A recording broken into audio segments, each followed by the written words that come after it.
Well, as you can see, it's still pretty empty in here.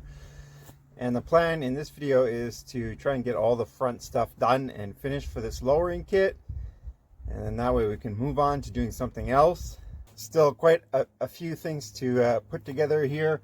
But what I'll do is I'll show you what I have for the front and how it compares from the original to the aftermarket stuff. So here are the I-beams and the radius arms. And basically you have the original stuff and the new stuff, and then some of the bushings here that I'll be replacing.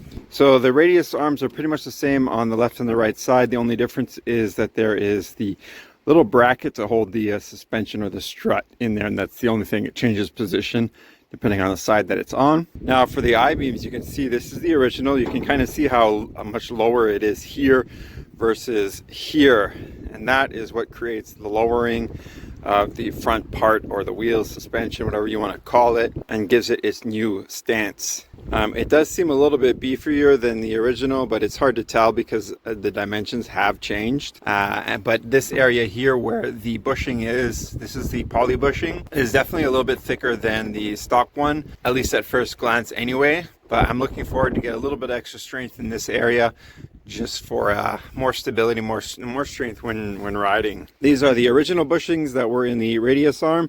This side's a little different than the passenger side. This is the driver's side. It seems to be missing another piece, and I also noticed that this one here is pretty cracked, which is probably where, like, the combination of that missing piece and this kind of crack and semi-broken rubber was one of the little bit of a knocking sound that I would hear every so often. So what you have here is kind of a small washer. There's another cup that's supposed to be here. You have this rubber piece. You have this nylon type of spacer, another rubber piece, and then another washer. Here's the other side, the passenger side, which I was talking about. This piece is missing on the driver's side. It's literally just a cup to hold this in place, and that's it.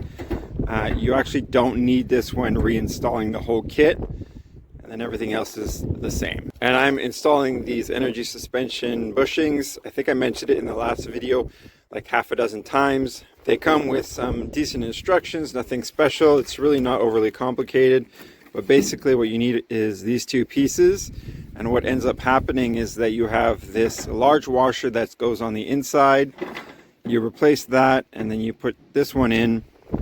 You keep this, you replace this one, and you put that in there, and then this smaller washer. So basically you're just creating this little sandwich right here, and that's what it's going to look like once it's fully installed. So with that being said, let's get this stuff installed and in its proper position. So this is the driver's side, and this took a lot longer than I thought. It's all installed. The only thing I have to do is torque down the bolt that goes down there to the pivot point, but this the radius arm is tightened and torqued. It is also the same on this side, but I'm going to show you how I kind of did it so that way these things would squish down and give me the ability to actually put the nut on there, which was a lot of work and a lot of effort. These are just ratchet straps. I used 2 of them, and I broke, I think, 3 of them, maybe 4. I'll have to double check, but it doesn't matter anyway.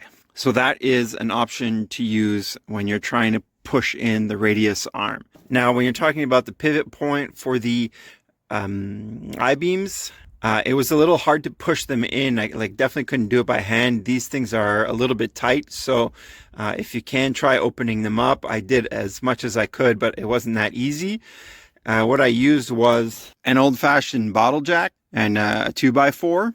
The 2x4 was actually just used to kind of help get in there and just try and protect some of this stuff as much as possible. It's a little softer than metal on metal. The other thing I did was I greased it on the outside to try and push that in all the way. Now I replaced the bolts here, so these are new bolts with some washers and a new nut. I also put a lot of anti-seize on the inside of there and made sure that that wasn't going to seize up in the future. Well, fingers crossed, who knows? But it has worked for me in the past, so I'm really happy about that. I think that's about it there. I didn't really do anything special outside of that. I just had to take my time, use that bottle jack and push it back up. Now for the radius arm, I greased up all the stuff that was in there. I had some grease left over from my wheel bearings, so I used that. It's really sticky and performs really well. So I just used that just because I had it, but I would assume you can use any other kind of grease too. It helped putting on the nut there because it helped some of the washer and some of the other stuff in there spin while I was trying to tighten that nut. I tightened that nut to 100 foot-pounds. I think the book says 80 to 120. It kind of went in between just in case my wrench, my torque wrench wasn't, 100%. Now, like I said, I used two ratchet straps. I tied one there and I tied one to the radius arm and then went all the way back here. This is the radius arm one. It's actually just a loop that I brought around. I use that strap on my motorcycles when I transport them. It just helps to keep them from slacking. But anyway, and then the other one, which is on the radius arm, I just went back there. I just used some holes that were in the frame and that was it. Nothing special. And I think I said this one's attached to the radius arm. It's not. It's attached to the I-beam, just in case. I can't remember. My brain is failing sometimes. But that's pretty much it. It took, I don't know, a couple hours, I think, just to try and get these things in and set up.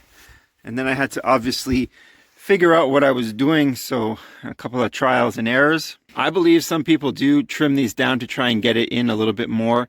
I don't know if that's a good idea. It seems to work for them. But from what I can tell is that it helps push out the polyurethane bushings to fill that cup. Because when you get it brand new and you just put them side by side, it does not fill that little metal cup or washer that's there. But if you leave it all there and you manage to get it all compressed, it fills out like you can see there.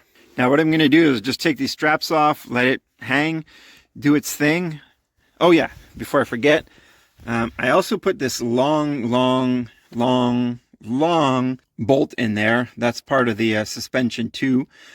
I actually had to get this separated by a mechanic. There was no way that I was going to do it myself. It was seized in there. And on this one, I put some anti-seize also. And I put so much on there that you would have thought that I was icing a cake. Literally just, I did not care. I was ready to empty the container just to put anti-seize on there. And that's what I did. And hopefully that in the future will help. I'm going to go ahead and, like I said, just put on the other parts, try and get parts off the list done and go from there. I still got to find out what the torque is for that. And then, well, everything else, but I'll come back with that. All right, so I'm currently at an impasse. Basically what's happened is that I can't put the coil in here. The way this is all tensioned up is pretty tight. I'm not sure if I would have left it loose and that would have been okay. But I was at the point where I was like, let me just tighten it up so that way I don't, forget that or whatever. I also found out what the torque is for that. If I'm not mistaken, it is, I think it was 90 to 120. Don't quote me on that. I'll try and put it at the bottom of the screen. And I went up to about 100 just to kind of go in between. As for that bolt, it said from, I think about I want to say 230, but it might have been 250 all the way up to 320. I ended up going just to 250 because that's all my torque wrench would do. So it's that bolt right there. Now I got to find a coil compressor to be able to pop these guys in. I tried pushing it with my leg, but I can't push that with my leg and then try and push the coil in. I don't think I also have enough room to be able to do that anyway. So I'm going to just try and get one of those tricky coil compressors and squeeze that in. What I've done so far is just put these like 2x4s in there between the I-beam and the bump stop. And then that just kind of opened it up just to try and give me a bit more space. And that way it holds it for me. But yeah, I'll still get that tool and then we'll come back at that point when I have it. Oh, great. It's snowing. All right, so as you can see, I've already compressed the spring. These are not super expensive. They are just external coil spring compressors.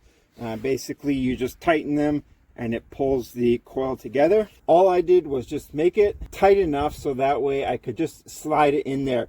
I did have to apply a little bit of downward pressure just to get it right in there, that little final touch. You know, I'm a little apprehensive because that is kind of a loaded thing and it could pop at any point. I've already done the other side and so far it's been good, but what I'm going to do now is just move the caliper over and just push it in the rest of the way.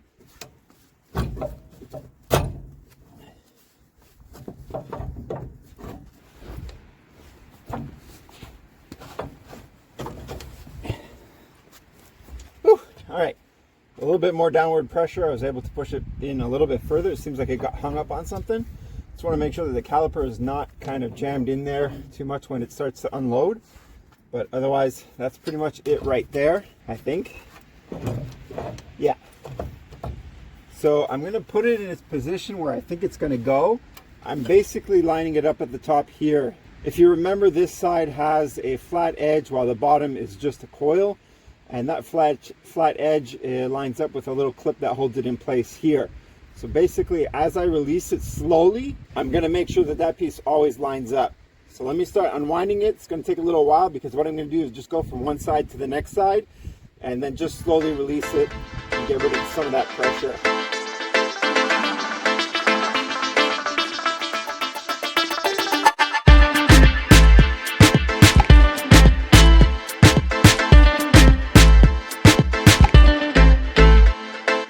So this one's loose by hand, and this one still has a little bit of pressure.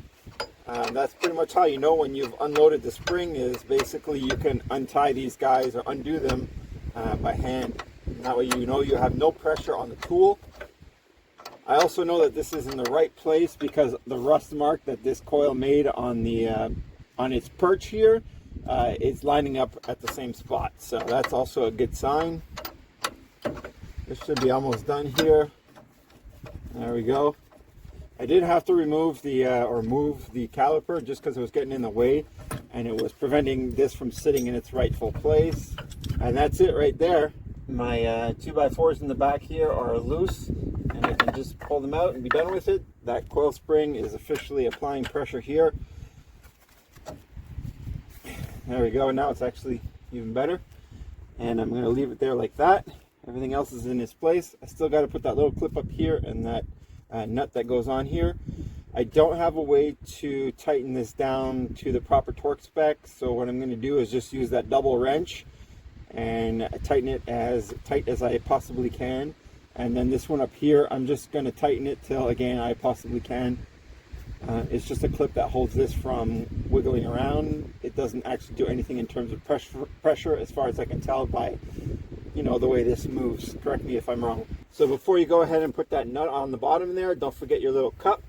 Basically just falls in there and then holds that coil spring in there in its position. And then just pop the nut on there. I'm going to bring that down and throw a little bit of thread locker in there, and hopefully that holds.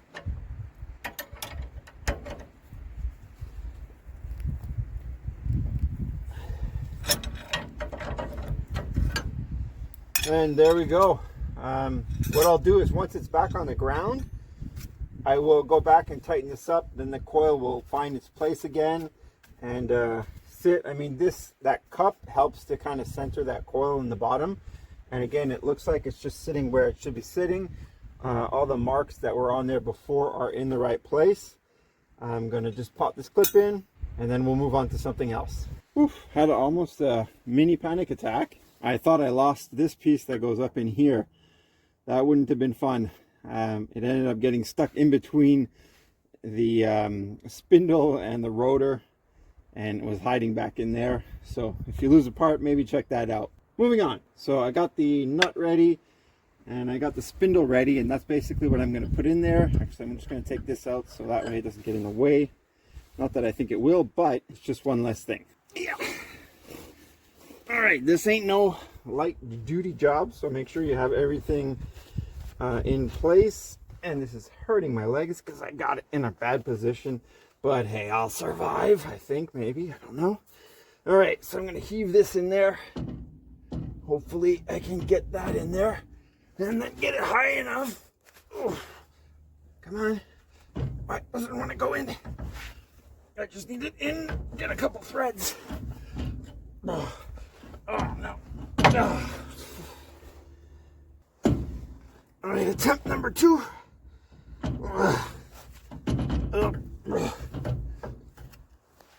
a little higher, come on. There we go. Got a couple threads here.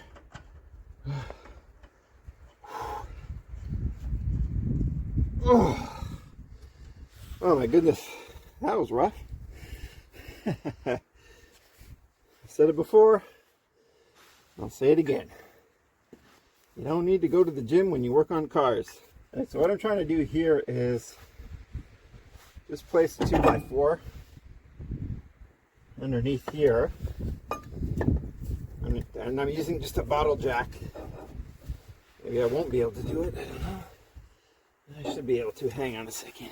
All right, just lowered the jack as far as I could go. I'm going to use a 2x4 so that way that takes the beating instead of the metal. I am out of breath. All right, and then all I want to do is just pump it up enough to get the spindle up so that way I can tighten the bolt if it wants to cooperate, maybe not.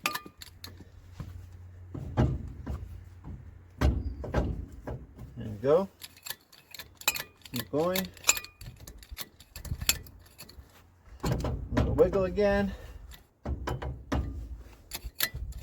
So now I want enough pressure that it's pushing up the arm, the axle or the dream beam or the I-beam, whatever you want to call it, because the lower ball joint is conical or cone shape, and basically if I apply pressure it's just going to push on the walls and it's going to allow me to put the nut on without too much of an issue. Hopefully you saw that. But so now I'm going to just tighten this up. It'll take a little while. All right, so that's done. I don't have the torque specs, but I'll put it at the bottom of the screen.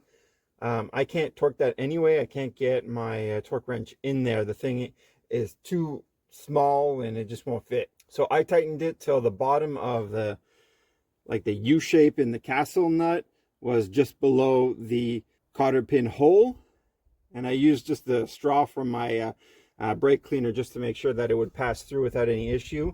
And that seems to be working fine. That's what I did on the other side, and that's what I'm going to do here. You kind of don't want to completely rely on the cotter pin, but it is kind of a safety mechanism. And this part is relatively good. I still need to put the cotter pin in there, but I'm just going to wait a little bit. I'm going to put that piece that's up there. If you didn't notice, I pretty much put anti-seize on both of those pins or bolts for the ball joints, the top and bottom, and then I'm also going to put it on this piece right here that slides in at the top. And I basically apply it like I'm icing a cake. I just go super crazy. I don't even care. This is all about trying to make my life easier. The next time I might have to take this apart, and in my future plans that's a possibility. Now, before I anti-seize icing this, I did clean it up. I went around it with a bit of a knife and just cleaned everything just to make sure there was no loose rust and whatnot. You also want this to be able to pinch when you're closing this up here. So let me pop that in. It only goes in one way, there. And just lightly tap it with my hammer just to get it in there. And it does not want to go in. There we go. A little bit more force and realigning it. So I took that bolt out there. You don't want to go too far down because it's going to interfere. I just want to make sure that it still needs to go down a little bit more. There we go. So I'm just going to lightly put that bolt on there just for a minute if I don't lose it. Actually, you know what? I'm just going to go ahead and put some anti-seize on that and then torque it down. Get that out of the way and I don't have to think about it. Now I'm not putting anti-seize on the threads here. I just want it on basically the flat part of the bolt here. It might go a little bit into the threads. Yep, just a little bit. All right, there.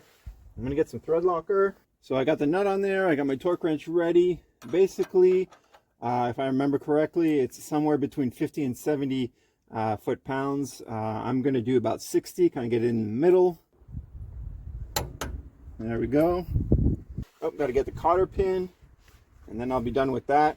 For some reason, my driver's side had grease fittings, and I greased them up. This one has a sealed ball joints, so there's nothing that I need to do. All right, just had to do a slight adjustment on the nut there for that ball joint, just to be able to push where I want to go through. I know I cleaned it out. All right, just some light tapping with a hammer, and that got that through. And it is kind of at a bad angle here, so might want to adjust that if you have that issue. But I'm still getting it all the way through, and just gonna pop that up there, trim the excess. All right, that should be done there, hopefully.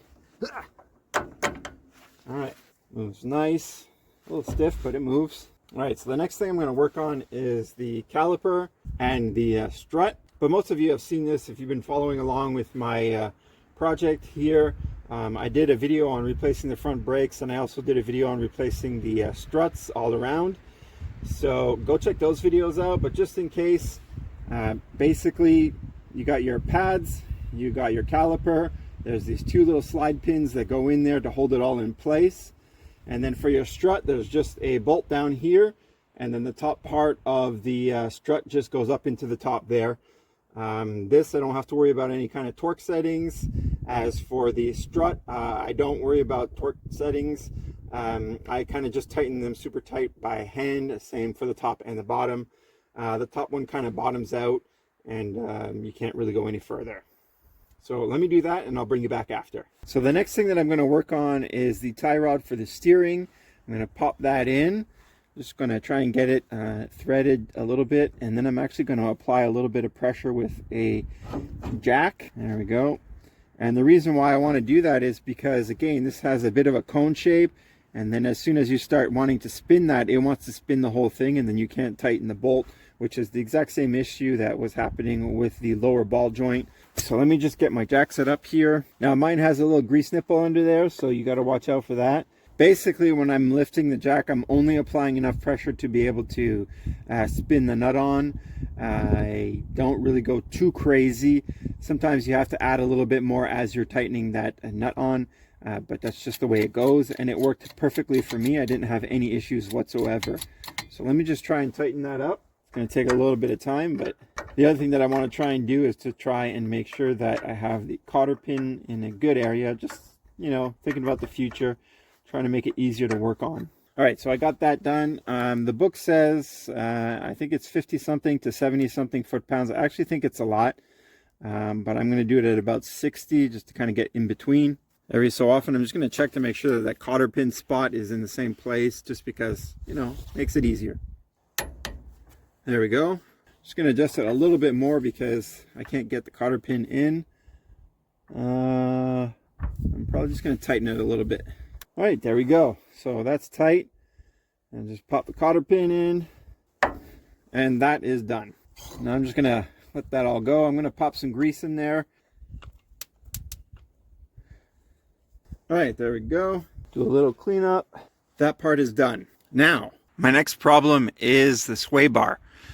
If I'm not mistaken and I read the instructions properly, and that paragraph there is what the instructions are, I'm not really sure if I understood that correctly. I think I did, but I'm not 100% sure. So I'm actually going to go do a little bit of research, but if I understood this correctly, what you have to do is you have to move this whole thing forward and then tilt these up till they're about straight, and then I think you swap these links from one side to the other side. I think. I'm not 100% sure, but I think that's what it is. I'm going to do a little bit of research, and I'm going to figure that out, and you know, hopefully I understand and see what's happening there. Well, just did a kind of a quick test just to see what would happen, and this is the one that's on the left side. You can see how straight it is, and it kind of matches with the sway bar down here. So you see there and there, that kind of makes sense to what I read, and that would also make sense as to why you would have to kind of push this forward a little bit, because then you have to compensate for the excess length that you would get by pivoting it up here. I have to reposition a bunch of stuff because I actually have my jack stands right on the point where that is. So let me try and undo that, and see what I can do. If I'm not mistaken, it seems like there's some extra holes here. But I'm going to double check and I'll show you. Like there's one right here, and I think there's another one in here. And I'll double check. If that's all I have to do, that would be amazing. Just move that there. I don't have to drill anything, and it makes my life a whole lot easier. I will give that a try and see what happens. Well, that just happened. Pretty much froze everything.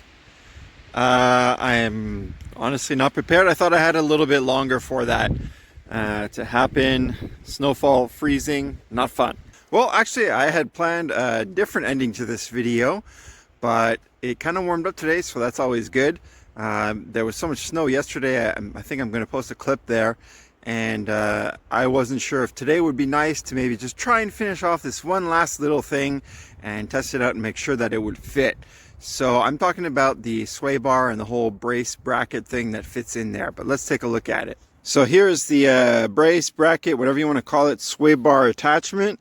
It is out. I basically used a battery powered disc cutter, grinder. I also use a punch and hammer and stuff like that to try and push all these bolts out.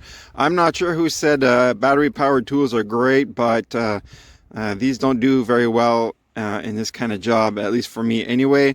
I find the battery dies pretty quickly. If I had a shop, I'd probably be using air tools. But anyway, so here is two of the bolts that were in there. The other two are elsewhere. I do have replacements for them, but I'm not sure who the engineer thought that, or person I should say, anybody, thought that this was going to be a good idea to clamp this stuff down.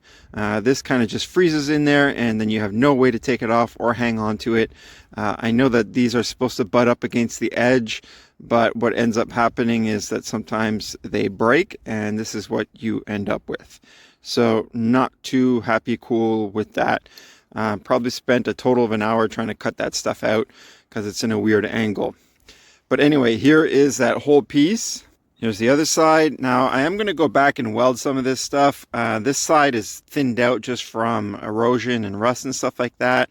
And I just kind of want to clean it up. Like, you get these little jabs and stuff and cuts that are in there. And I just want to clean it up, bring back the thickness. Same there.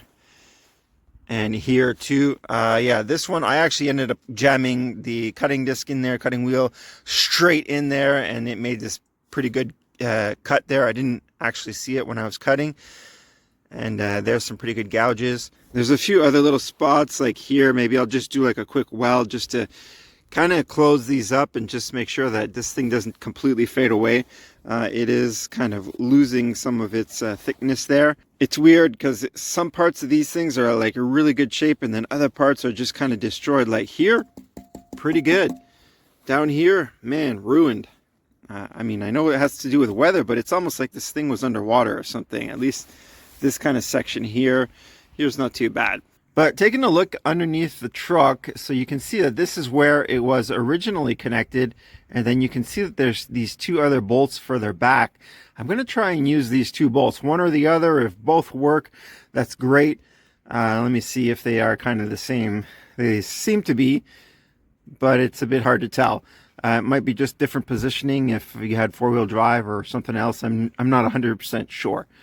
But let me try and hook that up. I'm just going to set it up temporarily and see which one works best. Well, I think the finished product is pretty much going to look like this. So this is the sway bar link that was on the left side, the driver's side, and it's basically flipped upside down and set up so that way the sway bar can attach to it. My temporary setup is that basically I do have to drill a hole right here, or widen the hole that's originally in there. As you can see, that hole there is where I originally wanted to put this, but I found that if I moved it forward, whatever that distance is, it's maybe a 1/4 inch at the most or something like that, that it would fit a little bit better with the sway bar and try and straighten it out kind of thing. And I just put some washers back here just to push this up as high as possible to try and get an idea as to where this was going to sit.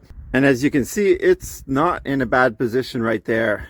And that right there is the link attached to the sway bar. It's not in a bad position. I mean, there is a bit of a slight twist in it, but nothing significant or nothing major that it can't handle. I don't believe it's twisting any of the rubber. It's kind of just the bolt that's kind of shifted to one side and put in its position, but it is holding up.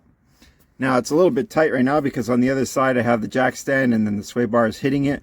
But from what I can tell, it's in a good position and it looks about right. It looks like it's going to clear everything. I hope. I'll find out once I put it back on the ground, but that won't be right now. The other thing that I would recommend is loosening these guys up. This one here on the passenger side, and then that one there on the driver's side. What that will enable you to do is it will slack the mount that the bushings for the sway bar are in and allow you to move the sway bar up a little bit higher because it's kind of tight and it doesn't move that much. And I think the instructions say, but I'll have to double check, to tighten that up once it's back on the ground. So that's the test for now. I'm going to pretty much leave it like that. Like I said, I want to weld that up and fix some of the little cuts that I made and kind of just fix also some of the little holes that I found. It does seem to collect a lot of dirt on that bottom part there. But so far, I'm pretty happy with it. Looks good, looks like it's gonna work. And for some reason, not sure why, but the camera decided not to record earlier. But as you can see, the brake caliper is in, and so is the strut. The only thing that I can say with the strut is at the bottom, you kind of have to select what your spacer that goes in between the rubber and the bolt. There's 3 different models based on, you know, whatever you're using it with. Just pick the one that fits best for you, and that's it. The top is the same as installing a stock one. There's no special issues there. Well, for the front, that's pretty much it for now. There really isn't much left over to do. Just install that sway bar and bracket and all that. But I'm going to save that for the next video. Because of the weather, I'm a little ill prepared and I wanted to do those fixes on there. But just one step closer to getting this lowered and back on the ground. I'm looking forward to it. I want to make sure that the snow holds back a little bit so that way I can take a ride in it and get a feeling for what a lowered truck feels like. I'm excited. I'm looking forward to it, but I still got to do one more thing. And that thing is working on the rear end. I want to try and push out all the bushings and stuff like that and try and put in some of the new poly bushings, but I'm not sure how that's going to turn out. So I'm saving that for another video and hopefully get the whole back end buttoned up. But that's it for this video. I just want to say thanks for watching. Take it easy and get lost. How it's supposed to feel.